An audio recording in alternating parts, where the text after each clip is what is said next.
olacak bu işler?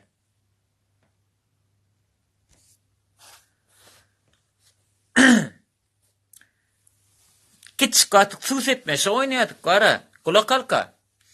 Kiçik atık gara su zatlara su sepmeyen pistolet oynayadık da aynı karoçum.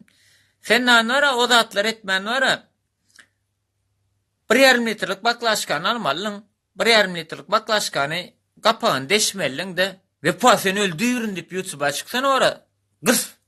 Su sepsin vara.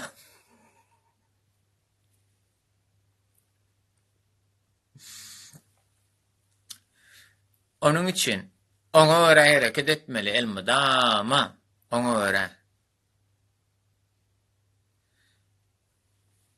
Elmadama. Yo ini şu kulak halkalın tarafını tutyanlar 8'de çene garaşyan ama kulak halka men 8'de men tutyan videonu paylaşan deyiptir. Kulak halka 8'de men tutyamış men karoçum yöne şu nelik olacak 8'den son. 8'den son nelik olacak?